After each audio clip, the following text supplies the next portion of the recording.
We make our own little Okay. Yeah. graphic and whatnot, and we are live Hmm. with all the peoples. Um. Hey, everybody. What's going Well, on? There's nothing yep. going on in the world, so we figured we wanted to just reach out and say hello. Yeah. It's just a quiet day, but Serene. we seem like we've stalled, and that is not. Oh, there we go. Maybe it's now finally connecting. There you go. Yeah. I mean, these very like slow news days, slow news weeks. What do? You just have to almost manufacture stuff to talk about, right? I Yeah. was I was super excited initially last night, but then my lawyer friends, we do a call every 2 or 3 days, but they did an emergency one. They were like, "Don't get excited about this ruling. It's going to be Which appealed." ruling? Oh, The appeal, yeah. the yeah, and so And it's been stopped on appeal, right? It's been temporarily yeah, enjoined. it was temporarily. Um, we were hoping for something today, but I mean, like the fact that they even responded that quickly um, was interesting, to say the least. But they say it's going to go to the Supreme Court, and until then, we should expect no enforcement of it for the Right. time being. But Hey, everybody. Sorry. Yeah. yeah, no. Oh, no, there's 300 more people that joined us. Yeah, I just got the email, so other people may have just gotten the email as well. Um, so if you don't know right now, folks, like we're running separately from Jess, but we're running a campaign on social media that's hashtag Save Medicaid, Kill the Bill. So feel free to take part. We send you an email if you're a member of our group. So that I think is even trending on X right now, which we love because that's where most of the Republican members of Congress spend their time. Um, so how are you doing, Jess? Jess Craven. If you don't know who Jess Craven is, um, I don't know how you would not know who she is, but in case you don't, I call her legendary organizer, uh, person who knows everything that needs to know about organizing in general, whether it's field or protests or anything in the organizing world. And obviously more than just that, but, uh, you've been doing this for quite a while. And so like, how are you doing right now? Like what's going on in your neck of the woods? Not much, right? Nothing. No, it's been so quiet. It's been a quiet week in Lake Wobegon. No. So hi, everybody. Good to see you. And thanks for having me on again, Scott. Yeah, it's been a really actually profoundly exhausting week. Um, but it's also been, I'll never forget what this week has been like. I mean, I've been downtown now 3 times, maybe. My husband and my kid have gone down. We live like a 20-minute, 15-minute, 20-minute train ride from where this tiny, tiny area of the city. Right. Um, so Mike and MJ went down on Sunday. They had a peaceful protest. I was very afraid to send MJ down because MJ's 15, and I was buying into the like, oh, it's mayhem down there. And then they went down. I couldn't because I had a thing I was speaking on. And they came back and they were like, it was great. It was so wonderful. It was so great and exhilarating and so peaceful. But they said the law enforcement was pretty intense. And then MJ and I went down again on Monday. And again on Tuesday. I don't know. I've been down a couple times, but it was it is so intense down there, and it is not because of the protesters. It is because of a breathtaking amount of people with army weaponry. It's very scary, but like protesters are just doing their thing. Yes, at night there's like a small number of people who are, I'm almost certain, are MAGA instigators. I mean, I'm willing to bet on it. But anyway, so yeah, they're doing some bad stuff. There's a lot of graffiti. But the protests during the day have been beautiful. They're peaceful. And I guess the reason I'm exhausted is because I suddenly realized after I posted a clip of myself downtown marching with a bunch of peaceful people at like 5 o'clock. No, it was like 2 o'clock in the afternoon, right when we were hearing that Trump was going to send in the Marines. And so I posted something just saying, look at what's happening here right now. Why are we sending in the Marines? It's just like a 1 minute long clip. And it got viewed like 3 million times in 24 hours. And I started to realize that people really genuinely don't know what's happening here. And as someone who has a camera, a platform, and a knowledge of LA that it was incumbent on me, that really like few people can do what I can do, which is go down there with my phone, film what's happening, and show it to a lot of people. So that's what I've been doing. And then yesterday, some of you may have seen, I made a video going up to the observatory because I was like, I'm just going to show them the whole city because people still think there are riots happening. There have been zero riots. They think our city is on fire. Our city is functioning completely normally in every respect, except that downtown is, a military zone and ICE is terrorizing our city. So that's why it's been a tiring weak in the sense that I feel obligated to keep going down there to show people what's happening, but I also feel deeply inspired by the love this city is showing right now to its undocumented population, to its Latina population. It's anyone who is an immigrant here feels terrified right now. I got a text message from a woman I know who asked, literally, quote, "Do you know, are they taking people with work papers?" And I just thought, that is a terrifying text message to get. These poor people are terrified. And I will never, ever sit down while that's happening. It's just wrong. So Yeah. that's what's happening here. Yeah, there's a member of I forget his name, and embarrassed to say so, but I think the city council that goes around and he goes to different food vendors who are out there and says, "Just here at the insurrection" or whatever, and he's like got like a hot dog or something in his hand, just That's like a Hugo. I think pretzel. it's Hugo. Is that Hugo? I think it's Hugo maybe who does that. That sounds like Yeah. something he would do. Um, That's yes, that's that's the kind of vibe I'm getting from people on the ground. I mean, I've seen, um, we're looking at different people who have been there at nighttime, and it's as a person who had been in kind of campaign security world in protecting candidates, elected officials, and things like that. That's a part of campaign organizing. People don't recognize as a body man. You have to be aware of your surroundings and also know how to de-escalate immediately. Like that's one yeah, of the things. Assess whether or not they have a weapon is the first thing, and then second thing is de-escalate, and then hopefully meld things like calm them down and still introduce them to the politician without any incident, if possible. yeah. And this just reminds me of, and I don't know how to really explain it, but there have been many times when I worked in the campaign world where I would hire on somebody to be a campaign manager, and they didn't have any experience managing before, Hmm. and but they had experience as a field director, a finance director, some sort of senior role, communications director, press secretary, and so you want to give them a shot eventually. So maybe for a congressional race, and then what they would do is they would all of a sudden get power hungry and act like they were a chief of staff for a member of Congress who was just a person running for Congress, Hmm. and just you have to you have to confront them with it and be like, listen, like you're going a little too far. And it feels like a lot of these ICE agents who may be contractor, they just seem way too confident in regards to what they can think they can get away with. Oh yeah. It's horrifying to see. I mean, what are your thoughts about the senator? I mean, I'll be interviewing him next week or the week after, but once things calm down and less busy for. But like, what do you think about Padilla? I mean, what I know, the background, maybe in case anybody else doesn't know, Padilla United States Senator from California, went to a press conference inside the federal building. I believe he was escorted in there for a briefing. A known entity, he's very well known, especially in California. And he was escorted by the National Guard, and he asked if he could stop by the press conference because no one was there. And they let him in there. Escorted by I think two federal officials, and he's in there. I've done press conferences before. I've run press conferences for other people. You know everybody in the room. You credential everybody, especially at that senior of a level.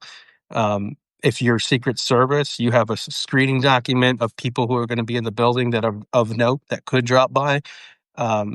These are the sort of things that happen a lot of times behind the scene. If you're in the Secret Service, most of the time you have to memorize a Facebook of every member of Congress so that you never make that mistake ever of any crossing any paths of an elected official at the federal level. A lot of times they'll also do it with the chiefs of staff, so you know who you're dealing with at all times.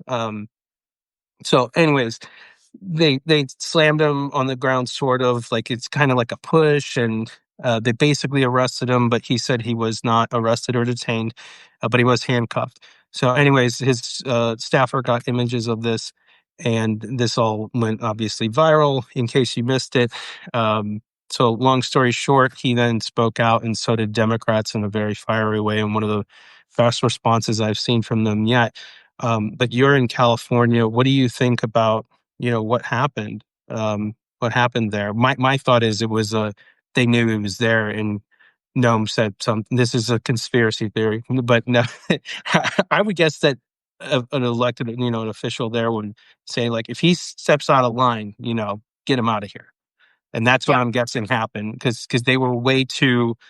They didn't wait and hold up when they heard U.S. Senator. Like, that's what your normal response would be, like, oh crap, like, and then you just let him go. No big deal if you made a mistake. But they were 100% all in, so they were ready to escort him out.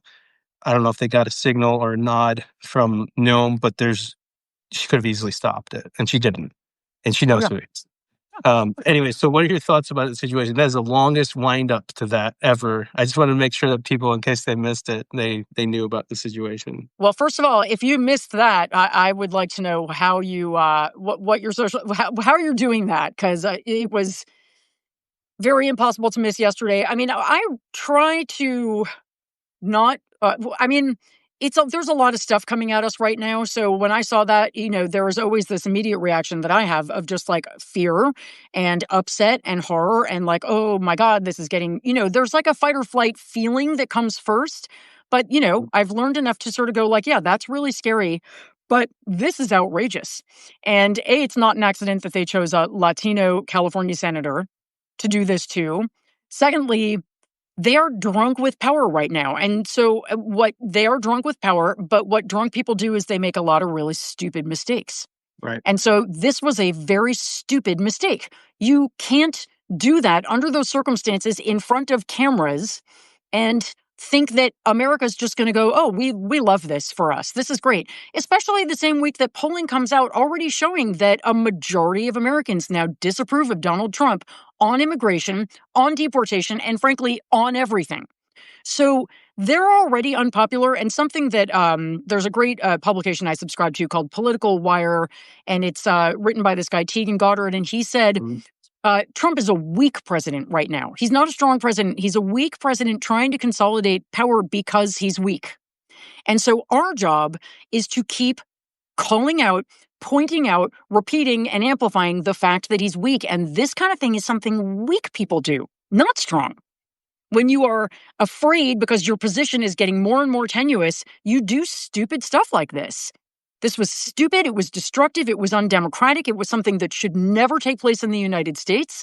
And we are, again, I read a lot, so I'm constantly quoting things I read, but I read a great Rebecca Solnit article this morning, and she was saying, in a way, this is good because we no longer have to pretend that there aren't two sides here and that one side isn't just completely extreme and the other side is the resistance. Like now we're very clear that that's what's happening. We're not trying to negotiate with them, be bipartisan, reach across the aisle. They're extremists. And so the more they do this, it's not a coincidence that in the last week, we've picked up like 600 more No Kings marches. Mhm. People are upset. My kid, who is 15, who has been saying for months now, yeah, my friends are just not, I don't know, they're just not really, not sure why teenagers aren't really engaging. This week, they were like, Mom, you can't even believe what I'm seeing on Instagram. Kids I've never seen post a political thing in their lives are going to No Kings on Saturday. Right. Like the kids hate ICE. Oh, do they hate ICE? They hate ICE. They hate Trump, but they really hate what's happening to our immigrant community right now, and it's galvanized them. So, yeah, man, I mean, this sucks. I don't want to be on this timeline, but there are more of us, and every time they do something like this, we gain more people. Yeah. So, yeah, it's terrifying, but like, we're going to keep fighting and we're going to win. We have to. I'm not leaving this shit for my kid, and I don't Right. think anyone else wants to either. So, Yeah, we thought that there would be a catalyst. We had talked last time about there being a potential catalyst. I'm supposed to say this is corny, tacky stuff. But right there, hit the heart button so we know that you're actually watching. Make sure to do that because it does keep track so that we know. Numbers matter apparently in this fun game. That's like telling people to subscribe. I'm terrible at it, and my editors always push, push, push, push, push, and I'm like, okay, like I'll just relent, but I'm gonna have my voice still in it. And so I have these weak, sometimes asks. It's like, do whatever. Like if you want to subscribe. So yeah, make sure you subscribe to myself and also to Jess Craven's. There's different now. Keep in mind for her organizing, there's a main page, and then there's also different states that have pages for organizing, so that you can get things specific to your area as well. Um, the so yeah, after I got through that experience there, um, one of the things that people will undermine is, people used to undermine the power of social media. And then when we were trying to push Trump out of office and, do things under COVID, it obviously was online only. Like we didn't even Mhm. have door knocking. We didn't. So what I guess one of the things that people are undercutting sometimes now is like, well, protests, like, I don't know what it's actually gonna like. Why should people protest tomorrow? I figured that you would have the best response to that kind of question. Oh, I do. I do. Well, first of all, the great thing about tomorrow is that my favorite kind of protest are the ones that arise organically. I mean, it's Mhm. great when we have a scheduled protest, but we have seen this week people have just spontaneously hit the streets. It's happened in Right. LA, it's happened in New York, it's happening all over the country. And that energy, I mean, the timing in a way couldn't be better because we've already got these marches set up. And now there are all these people who are just like, oh, hell no, show me where to be. And so we're going to have massive. I'm thinking tomorrow might be the biggest protest in American history. I could be wrong, but I am feeling like they're going to be massive. Why does this matter? Okay, I'll give you a few reasons. First of all, the world. The world is like, are Americans okay with this? What's going on with America today? Are they into fascism? Are they just going to lie down for this? What's happening? So we are going to show the world. No, we are not lying down for this. We are going to show each other. You know how sometimes when you're looking at the news and you hear that Senator Padilla has been, handcuffed, you feel lonely and you feel like, oh my God, I'm so afraid and I feel alone. Well, when you go out into a protest and you see millions and millions and millions of Americans who have all set that day aside, made a sign, gotten their families, gone out, and are standing in the streets with courage saying, this is not okay, suddenly you feel so much less alone. It is a beautiful feeling. It is also a way to show Congress right now, who already knows that their guy is wildly unpopular. The Republicans, I mean, not Democrats. Mhm. You are on a sinking ship. You're on a sinking ship. Look how much it's sinking. Look at the American people. You keep backing this president at your peril. You are going to lose politically. You are going to spend the rest of your life embarrassed and ashamed and possibly criminally charged for the things you're doing right now. Look at the American people. Not only that, but it gives people who are just joining the movement an opportunity to find out, like, hey, this is fun. I came to this march. I've never done anything like this before, and now I want to do more. In an ideal world, we're going to be handing out pieces of paper with QR codes for 5 calls or whatever, and we're going to Mhm. get more people involved. And, this is a morale builder. This is a way for all of us to have a day where we come together. And I'll tell you something, you guys. This is the last thing I'll say.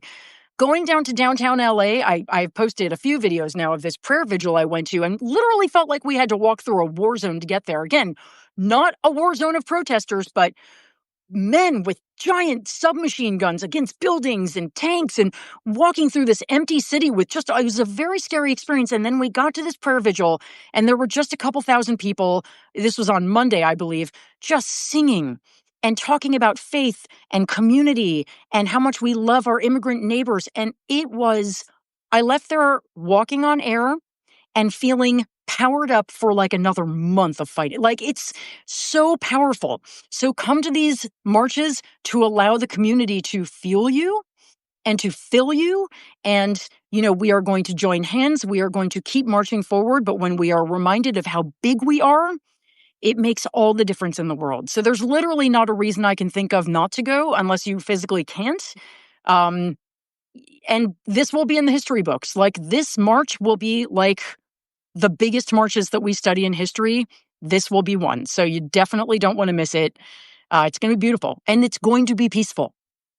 It Yeah. just will. So there you go. That's my answer. How's that?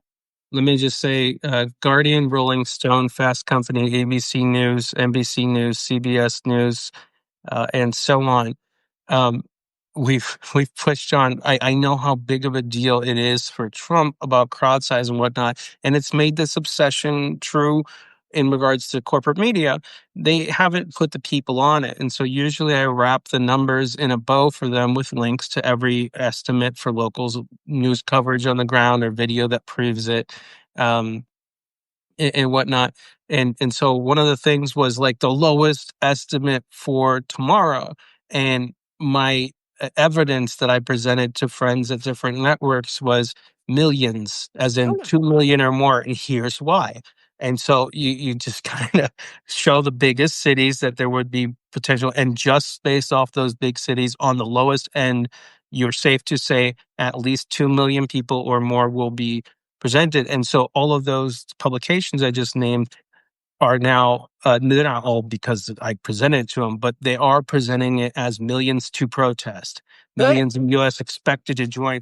And that I Oh, think that's great. that's Because remember, powerful. I just want to remind you with hands off, they were like scores of people. Scores. I'll never forget the scores. It was USA Today. Scores of people came out to protest. So, yeah. And yeah, I've seen that. They said that in Chicago, there were like 1,000 people came out. I was like, that is tens of thousands of people walking around the loop that they shut down. Like, what are you talking about? Yeah. And I think that that matters. And the one thing is, you're right about that.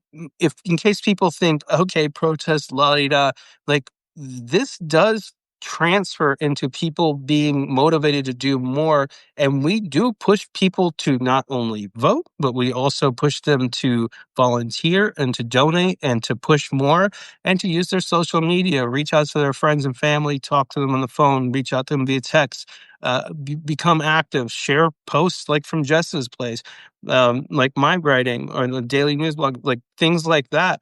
Um, so it's all a snowball. You gotta, just like baseball. And I'm tired of giving analogies, but it's just like that. You gotta be able to throw the ball, hit the ball, catch the ball.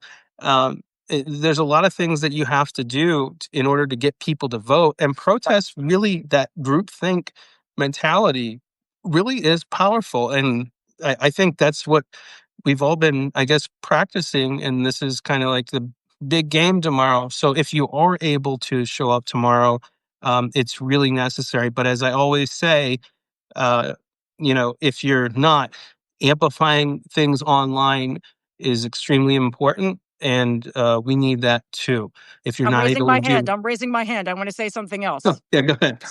So this is important, and I don't mean to interrupt you, but also Republicans are discussing this bill right now that is wildly unpopular. We got polling this week that only 27% of Americans approve of this bill. Hmm. And they're not changing it, man. They are doubling down. They are going with the 16 million people who are going to lose their health care and all the other stuff. And if we turn out in force tomorrow, it affects the equation of whether or not this bill gets passed, whether some of those people who are wobbling start to go, shit, man, we are unpopular. This is unpopular. I don't know if I should do this. So it also, just like, the Civil Rights Act, the Voting Rights Act, those bills got passed after massive, massive public demonstrations. We can also stop bad legislation. So this is our way of showing our collective power. So think of it from a purely legislative standpoint as well, that it's so important with this awful bill that they've found will kill 50,000 Americans a year. We've got to stop it. And this march is one way that we really flex our power. Trump wants to flex his pathetic, puny little power that he doesn't even have, except for in other people's military equipment. We actually have power, so we need to Mm, flex it. yeah. Now I'm And done. Michael Holswit, who's on here, he asked, can you talk about what we should and shouldn't do at a protest? And I guess one of the key things is people are worried about outside agitators, like somebody confronts them or does something. I know some people have said, like, sit down if you do that, or, back off, or find one of the leaders and yell vests or whatnot. Like, what do you do if you're confronted by a MAGA who's just very loud and they're trying to cause trouble or get you to like try and push them or do something silly like that. Like, what Yeah, you what just do you like recommend? someone said, you don't engage. But I'm going to tell you guys, this is my feeling about this, okay? And I guess I could always be proven wrong.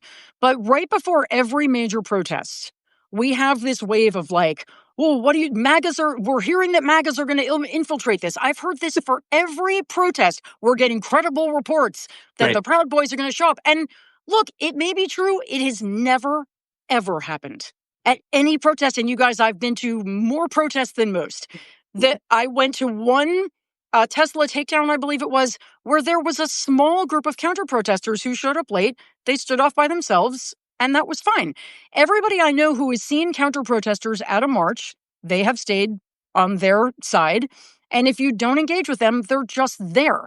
These protests are going to be so heavily policed. And these are, I mean, that shouldn't really comfort any of us, but the police are there to keep two sides from engaging with each other. And because Right. this is a separate thing than the protests against ICE, the police know these are permitted, they're pre-planned, they're there to help keep the peace. I don't foresee any violence. We have had no violence at any of our protests so far. And yet people keep being afraid that, oh, we're all going to get tear gassed. I just don't think that's going to happen. And then we have Republican governors who are like, well, if they start hitting us with barricades, they're going to need finger surgery. Well, we're not going to hit it. These are peaceful marches.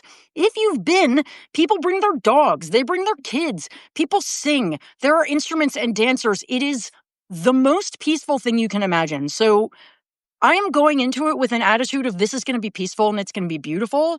And I suggest you do the same. I don't foresee there being violence or pepper spray or tear gas. Why? I mean, I guess you can do the research to prepare for that. And in fact, we had a guy on our podcast on the Practivist Pod this week who talked all about how to prepare for that. I am not concerned that that is going to happen. And I'm marching downtown. I'm going to go march where the military is. And I feel Yes. very confident that it's going to be fine. Yeah. Yeah. So yeah, I mean, people have been protesting all week. Yeah, sitting down is a thing that's going around, but you see that meme, I think that meme is there to suppress turnout. Right. I think that people who send stuff around saying, we're hearing there's going to be infiltrators, here's what you do if you get attacked, I think that's to suppress the turnout. I see it before every single protest. Right. But for whatever it's worth, I've also heard don't sit down because if there is pepper spray, it goes down, it sinks. Yep. Yep. But I just don't see that happening, Scott. So that's my feeling. Maybe I'm naive. Maybe tomorrow night I'll be like, I was wrong. That's But why I I haven't brought been it up wrong with yet. you. That's right. Why I brought it up with you because that's exactly why. Um, that's my softball kind of dispelling and beating conspiracy theories to the ground. But at the same time, like do what you're comfortable with. What I always do as a boxer, I walk away. If someone else is getting harassed, I may stand in between them, and I go head down. If a lot of times I'll take my hat off and sunglasses so I can look somebody in the eyes and be like, "We're all just here. Like, let's just chill out. It's not a big deal. Like, you go back to your end, we'll go back to ours." And if they escalate from there, I usually tell people to move just away from them. If they go further, we usually have a police liaison where we're like, this guy doesn't know what's happening here. And at the same time, we're recording everything at this, Yeah, that's that's going on. That's the key is recording. That scares right. people. Record. And also, I do remember seeing one MAGA guy. He was he was crazy. I mean, they're mostly crazy at a protest I was at, and everybody just surrounded him, and not in a threatening way, but just in a like, we're going to stand here so that you can't come out to other people. And like, eventually he went away. I did see someone just post that the metro is going to be closed tomorrow. Is that the LA Metro? I hope that's not true. That would be terrible. Anyway, I'll have to check into that. But yeah, I would try to go into this with an attitude of hope and joy.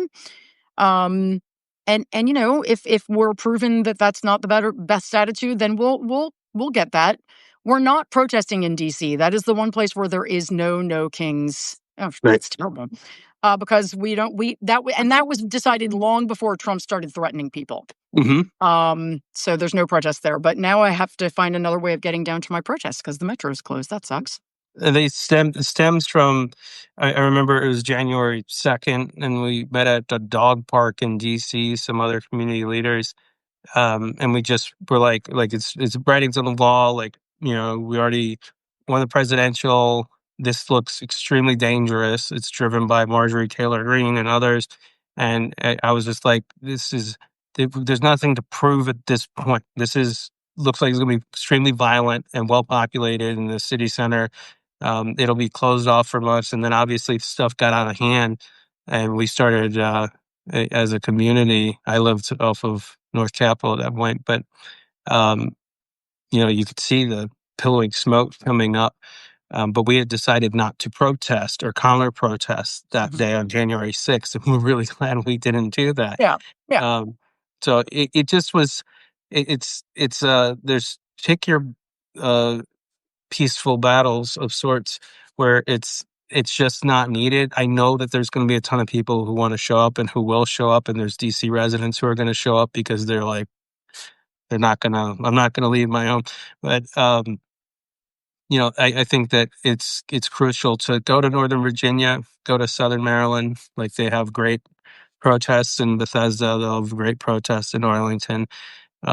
So it's just the same. The military kind of parade is going to be cordoned off. So I don't think you're going to be able, there's not going to be a line of sight to Trump. Like, you're not going to be able to see him. He's not going to see you protesting.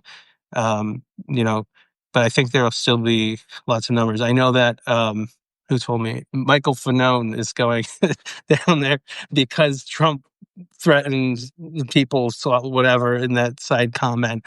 Michael Fanone is showing up, so he may be there, maybe Harry Dunn, but um, yeah, I think that's important. Is focusing on these cities where we can remain peaceful, I think that's the key is to be as peaceful as possible. And um, I guess one of the things that I was curious about, and this is not as a hard hitting question, but like, what makes somebody asked me, they're like, what should I write on my protest sign? And I was like, I don't know. I'm never good, even though I've been successful for a decade on things like Twitter and short notes. I don't know about protest signs.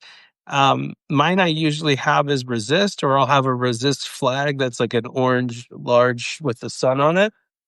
Um, but yeah, the question is, what makes a good protest sign? A Well, good I would say for one thing, we're really being encouraged. A lot of people have been talking about bringing American flags. Oh, yeah. Um, so I'm going to be carrying an American flag, but I also my husband has made us signs that have, the Obama Hope Shepherd Ferry. He Hmm. made one that has a picture of Trump in that same kind of design, but then at the bottom, his says tiny, and then mine says weak. So we have two of those. But I think anything that, you know, uh, emphasizes the weakness of Trump, that emphasizes our patriotism, that talks about the horrible provisions in the bill. I think it's really important to keep amplifying that. But also, I do think like flags, flowers, anything that makes us look peaceful and patriotic is a good thing. I also just want to say it looks like the LA Metro is not closed. I think what that person was talking about is that it's not going past Union Station right now. It's not stopping at a couple of the downtown stops, but it's actually a very easy walk.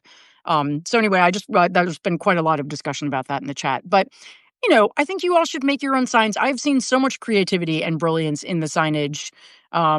Yeah, Fa King joke is great. I mean, there's a million great ideas, and I know you all will come up with them. So Any last minute tips for people as we depart to go do the 7,000 things we need to do to prepare for these? Is there any kind of tips that you would recommend with people? And I guess even more so, and it's along the same realm. Uh, I always end every chat with friends asking, like, if someone is not as motivated right now, and they're like, "Dang, this stinks." Da da da. Da," like, what would you say to inspire them? I mean, I guess I would say, why don't you come with me to this march and just see what it's like to be out with these people? And you might feel actually very motivated and much more hopeful as a result of coming. So just come keep me company. We've brought people who were like that to protests, and they've been like, wow, this is amazing. So But I also, action is the best antidote for me. Like every time I take an action, big or small, to care for my fellow Americans, to care for my democracy, to care for the rule of law, I feel better and more powerful. It's like fuel. It's power. It's like when you're playing a video game and you run over the little things and then you get more strength. It's like that with taking an action. So we go to the protest because we want to be stronger and we are strengthened by our collective um, actions. So I would just tell someone to try it. If you're feeling bad about where we are, just come and check it out. And you might feel a lot better about America because the best of America is going to be out on the streets tomorrow. Right. It's Chop Wood Carry Water Daily Actions.substack.com. You can just search Jess Craven on Google's or Jess Craven Substack and find it there. Make sure you subscribe to her and also look at the individual states that she has. If it relates to yours, make sure you subscribe to that as well. It has daily actions and other things that you can do from home or also to volunteer in person every single day, I think, at least during the week, right? Um, Yeah, and six so days a it's week.